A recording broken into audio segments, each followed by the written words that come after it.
Apakah anak Tuhan tidak boleh hidup kaya di dunia? Kekayaan sering menjadi topik kontroversial dalam kehidupan Kristen. Pertanyaan seperti, apakah orang Kristen boleh kaya? Atau bagaimana seharusnya kita memperlakukan harta dunia? Kerap muncul, terutama karena ajaran Yesus tentang kekayaan terkesan tegas. Namun, jawabannya tidak hitam putih. Alkitab tidak melarang kekayaan secara mutlak, tetapi mengingatkan kita tentang prioritas, hati, dan tanggung jawab dalam mengelolanya.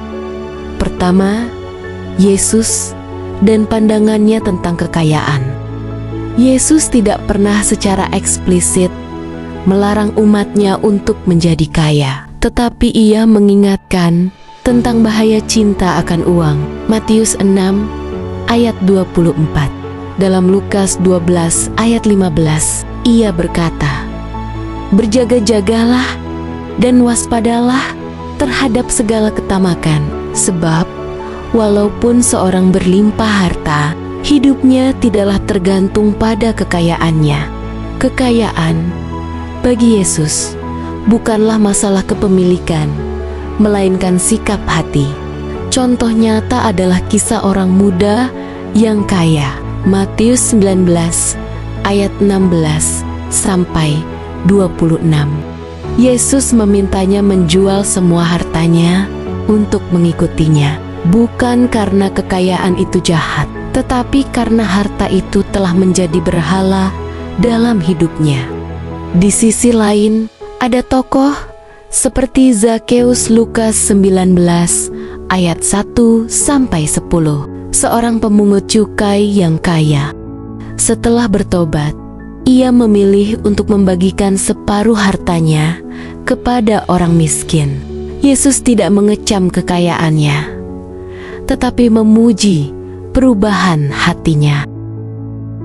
Kedua ucapan Yesus, tak seorang pun dapat mengabdi kepada dua tuan. Dalam Matius 6 ayat 24, Yesus menyatakan, tak seorang pun dapat mengabdi kepada dua tuan, karena jika demikian, ia akan membenci yang seorang dan mengasihi yang lain, atau ia akan setia kepada yang seorang dan tidak mengindahkan yang lain. Kamu tidak dapat mengabdi kepada Allah dan kepada mamon kekayaan. Kalimat ini menegaskan bahwa loyalitas kita harus sepenuhnya kepada Tuhan. Kekayaan bisa menjadi tuan yang bersaing jika kita membiarkannya menguasai hati. Mamon, simbol kekayaan, tidak netral. Ia menuntut penyembahan. Jika kita mengutamakan kekayaan, kita secara tidak langsung menjadikannya Tuhan palsu. Yesus mengajak kita memilih, apakah kita hidup untuk mengejar harta dunia atau harta surgawi. Matius 6 ayat 19 sampai 21. Ketiga, kekayaan sebagai berkat dan ujian. Alkitab mencatat tokoh-tokoh saleh yang kaya, seperti Abraham, Ayub, dan Daud. Kekayaan mereka dipandang sebagai berkat Tuhan, tetapi dengan syarat tidak menggantikan posisi Tuhan. Masalah muncul ketika kekayaan membuat manusia lupa diri, sombong, atau menindas orang lain. Yakobus 5 ayat 1 sampai 6. Paulus dalam 1 Timotius 6 ayat 17 sampai 19 memberi nasihat. Jangan sombong karena kekayaan. Jangan berharap pada kekayaan yang tak pasti, tetapi pada Tuhan. Gunakan kekayaan untuk berbuat baik dan berbagi. Dengan kata lain, kekayaan adalah alat, bukan tujuan.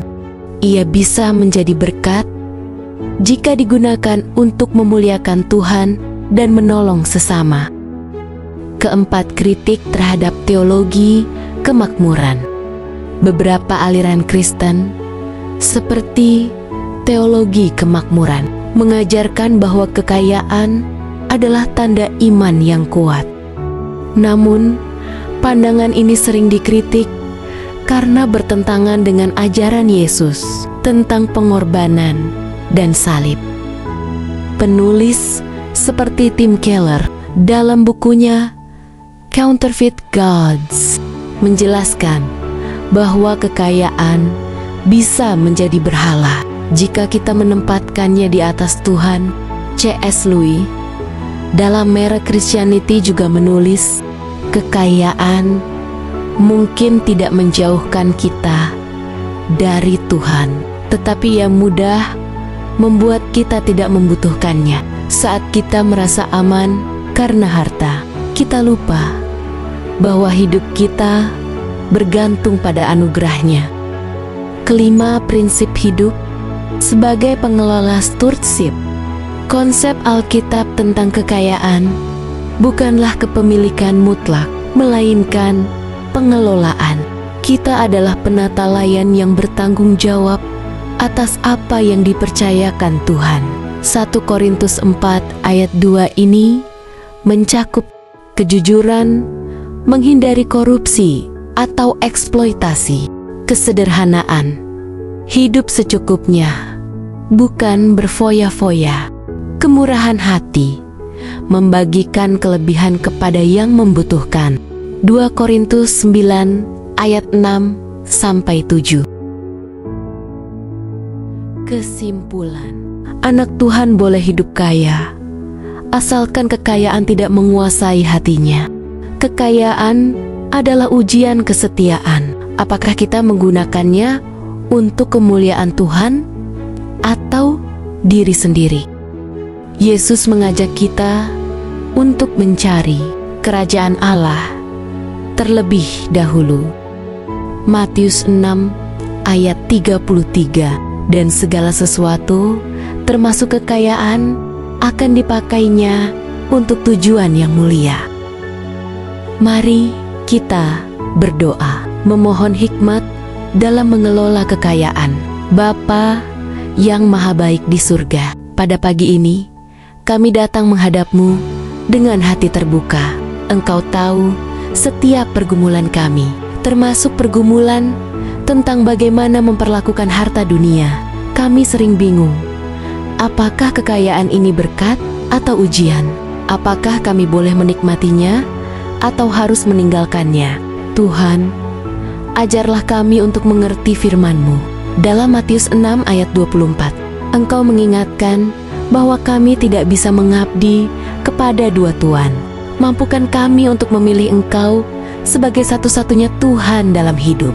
Jika selama ini ada keinginan untuk mengejar kekayaan lebih dari-Mu, ampuni kami, bebaskan hati kami dari ikatan mamon. Ya Bapa, Engkau yang memberikan kekuatan untuk memperoleh kekayaan. Kami sadar bahwa segala yang kami miliki adalah milik-Mu. Ajarlah kami menjadi penata layan yang setia. Beri kami hikmat untuk menggunakan harta dengan bijak, memenuhi kebutuhan keluarga, menabur untuk pekerjaan-Mu, dan menolong sesama yang menderita. Tuhan, jauhkan kami dari kesombongan. Jangan biarkan kekayaan membuat kami lupa bahwa kami adalah debu. Saat Engkau memberkati kami dengan kelimpahan, ingatkan kami untuk tetap rendah hati, seperti Zakheus yang rela membagi hartanya. Saat kami miskin, teguhkan iman kami bahwa Engkau adalah sumber kecukupan. Bapa, lawanlah godaan teologi kemakmuran dalam hidup kami. Jangan biarkan kami menyembah-Mu hanya karena mengharapkan berkat materi. Tolong kami untuk mencintai Dikau, bukan apa yang bisa Kau berikan. Seperti Ayub yang berkata, Tuhan yang memberi, Tuhan yang mengambil. Terpujilah nama Tuhan. Biarlah kami tetap memuji-Mu dalam segala keadaan. Berikan kami keberanian untuk hidup sederhana di dunia yang mengagungkan kemewahan. Kuatkan kami untuk tidak terjebak dalam gaya hidup konsumtif. Mampukan kami membedakan antara kebutuhan dan keinginan. Bentuklah karakter Kristus dalam diri kami. Rela berkorban, murah hati, dan peka terhadap jeritan orang miskin. Tuhan, ingatkan kami bahwa hidup ini sementara. Harta di bumi bisa lenyap, tetapi harta di surga kekal. Biarlah setiap tindakan kami hari ini bekerja, memberi, menabung dilakukan untuk kemuliaan nama-Mu. Jadikan kami saluran berkat, agar melalui hidup kami, orang lain melihat kasih-Mu. Di akhir doa ini, kami serahkan seluruh hidup dan harta kami ke dalam tangan-Mu. Pakailah sesuai kehendak-Mu. Dalam nama Yesus, Juru Selamat kami, yang rela miskin agar kami menjadi kaya dalam iman. Amin.